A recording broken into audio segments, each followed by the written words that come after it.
Exchange चाहे Indian हो, चाहे फॉरेन का हो, चाहे बाइनेंस हो, चाहे वजीरेक्स हो, किसी को भी 100% आप ट्रस्ट मत करो। आदित्य, इस इमेज के साथ जो वजरेक्स की हुई है प्लस और भी क्रिप्टो एक्सचेंज जो हैक हुए, इवन दो उन्होंने चली सॉल्व वॉल्व किया अपना केस, तो एक आम बंदा जिसको इन्वेस्ट करना हो क्रिप्टो में, अभी भी कोई नया हो या फिर जो है भी, तो कैसे क्रिप्टो एक्सचेंज पे इन्वेस्ट करे? उसको लगेगा कि भाई मैंने मान लो 10,000 रुपये की 2,000 रुपये की SIP मैं आज कर रहा हूँ, और मैं सोचता हूँ 5 साल बाद मैं निकालूंगा उसको, एक अच्छा फंड हो जाएगा, पता नहीं वो एक्सचेंज बचेगा नहीं बचेगा, मैं पैसे निकाल पाऊंगा नहीं निकाल पाऊंगा। तो क्या तरीका होना चाहिए, कैसे ट्रस्ट करें एक्सचेंज को, पहले तो यही बता दें, और फिर एक सेफ इन्वेस्टमेंट क्रिप्टो में कैसे करे कोई? हम्म। देखिए, ये डेफिनेटली एक बहुत बड़ा कंसर्न बन जाता है, क्योंकि एया जी सबसे बड़ी चीज़ ये कि इंडिया में एक्सचेंजेस को लेकर प्रॉब्लम ये भी है बिल्कुल। कि वो आपको क्रिप्टो विड्रॉल देती ही नहीं है। और देखिए, एक्सचेंजेस का कुछ भरोसा नहीं है। अभी वजीर एक्स बोलते थे हम सबसे सिक्योर्ड एक्सचेंज है, हम नंबर 1 एक्सचेंज है, हम ये हैं, हम वो हैं। आज देखिए क्या हो गया। पहले वॉल्ट भी था यहाँ पर, बिल्कुल। ऐसी FTX भी था यहाँ पर। तो FTX ऐसे बिल्कुल। केसेस केसेस आते रहते हैं। और आज की डेट में देखिए, बाकी इंडियन एक्सचेंजेस भी हैं, ऑल्दो अच्छा कर रहे हैं कंपैरेटिवली, लेकिन कब तक कर रहे हैं? बस एक बुरे दिन की बारी है, और जब वो हो गया तो कभी भी कुछ भी हो सकता है। इसलिए बोलते ही है, not your keys not your crypto, आप होल्ड करिए। अब देखिए, बाय करना है तो उसके लिए तो आपको एक्सचेंज पे ही जाना पड़ेगा। जैसे बहुत सारे एक्सचेंज है, कॉइन D6 हो गया, कॉइन स्विच कुबेर हो गया, ऐसे बाकी भी जियोटस वगैरह है। लेकिन प्रॉब्लम ये, आप बाय कर सकते हैं, लेकिन वो सेफ कैसे रखेंगे? सेफ तभी रखेंगे जब आप अपने हार्डवेयर वॉलेट में उसको ट्रांसफर बिल्कुल। करते हैं, अपने प्राइवेट वॉलेट में रखते हैं, लेकिन वो ये अलाउ नहीं कर रहे हैं एक्सचेंजेस। तो वो एक डेफिनेटली कंसर्न है। एंड मतलब जिन इन एक्सचेंजेस से बात भी यहाँ पर होती है, तो मैं उनसे भी अभी जैसे रिसेंटली मैंने बात करी थी, तो मैंने यही बोला था कि आप लोग ये अलाउ क्यों नहीं करते? तो उनका बोलना ये कि उससे थोड़ी सी स्क्रूटनी गवर्नमेंट की तरफ से आती है, क्योंकि हमको पता नहीं वो पैसा कहाँ पर जा रहा है। बहुत सारे लोग जो हैं वो इलीगल तरीके से मे ये भी भी बाहर मूव प्रॉब्लम करने की बिल्कुल। कोशिश भी कर सकते हैं। तो उसको लेके ट्रैवल रूल है जो इम्प्लीमेंट कहीं ना कहीं हुआ है, और उसको लेके वो प्लान कर रहे हैं कि आगे कुछ KYC या ऐसे कोई मेथड्स हो जहाँ पर हम क्रिप्टो विड्रॉल सर्टन लोगों को यहाँ पर दे पाएँ। तो अभी के लिए तो यही है कि अगर आपको बाय करना है तो आप एक्सचेंजेस से बाय कर सकते हैं, एंड फिर then you have to wait कि आप क्रिप्टो विड्रॉल जब ये एक्सचेंजेस इनेबल करें तब आप करें। तो एक तो ये है।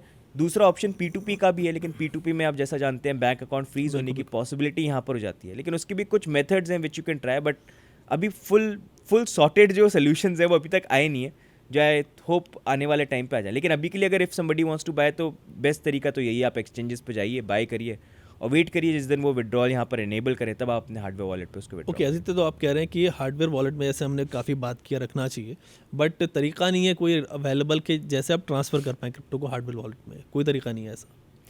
हाँ, देखिए मतलब P2P के थ्रू है। ओके। अगर आप देखिए, जैसे कुछ एक्सचेंजेस जैसे बाइनेंस हो गया, KuCoin हो गया, तो ये एक्सचेंजेस आज की डेट में भी P2P देते हैं और ये क्रिप्टो विड्रॉल दे रहे हैं। तो P2P के थ्रू आप बाय कर सकते हैं, और फिर बाय करके वहाँ से आप विड्रॉ कर सकते हैं। लेकिन P2P में एक केस ये होता है कि जैसे काफ़ी लोग आजकल जैसे ये केसेस भी हो रहे हैं कि किसी ने किसी को फ़ोन करके OTP के थ्रू उसके बैंक अकाउंट से पैसे निकाल के आपको ट्रांसफ़र कर बिल्कुल। दिए। बिल्कुल। बाद में इन्वेस्टिगेशन हुई कि पैसे कहाँ ट्रांसफ़र हुए, आपके अकाउंट में है, तो आपका अकाउंट को फ्रीज़ कर देंगे। तो ये काफ़ी केसेस एट टाइम्स यहाँ पर हो जाते हैं।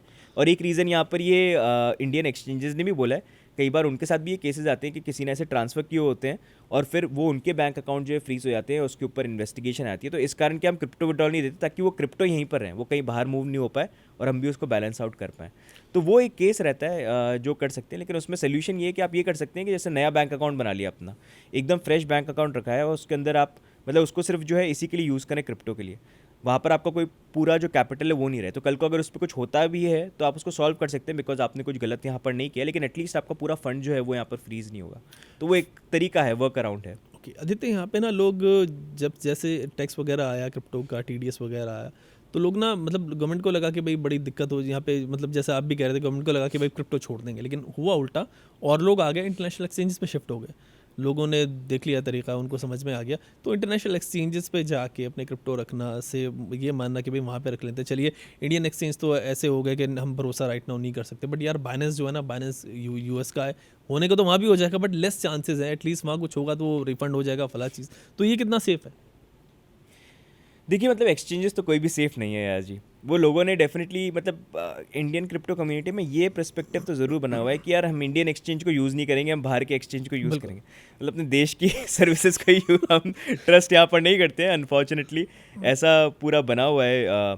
लेकिन देखिए, एक्सचेंजेस तो कोई भी सेफ यहाँ पर करेंटली है नहीं, क्योंकि देखिए कल को अगर कोई हैक हो जाएगा, देखिए FTX भी तो बाहर का US का एक्सचेंज था। अब देखिए हैक वगैरह हो गया, लेकिन जो US के कस्टमर्स थे उनको तो पैसे मिल रहे हैं यहाँ पर, बिल्कुल। लेकिन बाहर के लोग जो है वो अभी तक मतलब परेशानी यहाँ पर हो रहे हैं। तो ये है। तो लेकिन लोग इसलिए प्रेफर करते हैं यूज़ करना, क्योंकि देखिए वजीर एक्स का केस भी हुआ है, एंड एक तरह से TDS को अवॉइड करने का भी एक तरीका था, क्योंकि पहले वो FIU के साथ रजिस्टर्ड नहीं थे, तो ये था कि भाई हम यूज़ करेंगे तो बिल्कुल। TDS पे नहीं करना पड़ेगा, तो इस कारण वो यूज़ कर रहे थे। लेकिन मैं तो ये एडवाइस करता हूँ